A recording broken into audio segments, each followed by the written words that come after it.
পুজোর আগের দিন যেহেতু আমাদের নেমন্তন্ন বাড়ি ছিল, তাই আগে থেকে ঠাকুরের বাসনগুলো বার করে রেখেছিলাম, তার সাথে কিছুটা বাজারও করে নিয়েছিলাম। এরপর পরের দিন সকালবেলা মা লক্ষ্মীকে নামিয়ে ভালো করে পরিষ্কার করে নিলাম। আমাদের পালিশ কেনা থাকে, সেটা দিয়েই ভালো করে পরিষ্কার করে নিই, দোকানে নিয়ে যেতে হয় না। পালিশ করার পর মা লক্ষ্মীকে দেখো কত সুন্দর লাগছে। আরও করে মা লক্ষ্মীকে স্নান করিয়ে দিলাম, সেটার ভিডিও আর করা হয়নি। করিয়ে তারপর মা লক্ষ্মীকে আসনে বসিয়ে দিলাম। মা লক্ষ্মীকে আসনে বসিয়ে দেওয়ার পর একে একে ফলগুলো কেটে নিলাম। যখন ফল এনেছিল সেগুলো ভালো করে ধুয়ে পরিষ্কার করে পাত্রের মধ্যে রেখে দিলাম। আমাদের লক্ষ্মী পুজোয় আবার নৌকা লাগে, কী লাগে কমেন্ট করে জানিও। বাকি ফলগুলো কেটে এই পাত্রের মধ্যে রেখে দিলাম।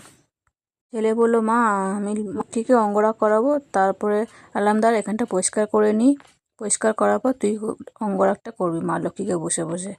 তারপর বসে গেল মা লক্ষ্মীকে অঙ্গরাগ করাতে। যেহেতু আকাশ এঁকে ভালো পারে, এই প্রথম অঙ্গরাগ করাচ্ছে মা লক্ষ্মীকে। কেমন হয়েছে জানিও তোমরা কমেন্ট করে। অঙ্গরাগ করানোর পরে সারা ঘরে আলপনা দিয়ে দিল। এই প্রথম ও এত কিছু করলো, ওর এগুলো করতে ভালো লাগে। রান্না চাপিয়ে দিলাম, অনেকটা দেরি হয়ে গেছিলো।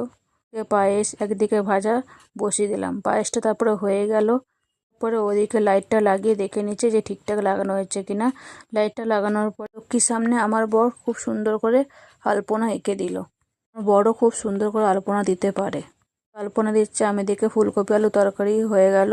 এদিকে গ্যাসের মধ্যে খিচুড়ির জন্য চাল ডাল বসিয়ে দিয়েছিলাম, ফুটে গেছে। হতে এদিকে আমি ময়দা মেখে নিচ্ছি। এই ভিডিওটা করেছে আমার বর, করছে বলে আমি একটুখানি মুচকিয়ে হাসলাম।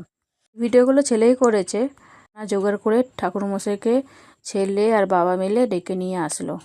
শেষ হয়ে যাওয়ার পরে ওকে বললাম একটু জল খাই দাও। আমি তো হেসে গড়াগড়ি খাচ্ছি লজ্জায়।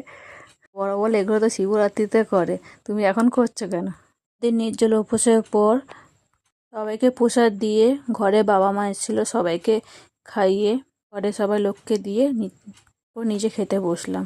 দিন দুপুরবেলা ঠাকুরমশাই এসেছিলো, এসে সুতোটা কেটে দিয়ে গেল। যেহেতু পূর্ণিমা ছিল সুতোটা কাটেনি, পরের দিন এসে মন্ত্র উচ্চারণ করে সুতোটা কেটে দিয়ে গেল। পুজোর সমস্ত কাজ একা হাতে করলাম, সাথে বর আর ছেলে ছিল বলে একটু এগিয়ে গেল।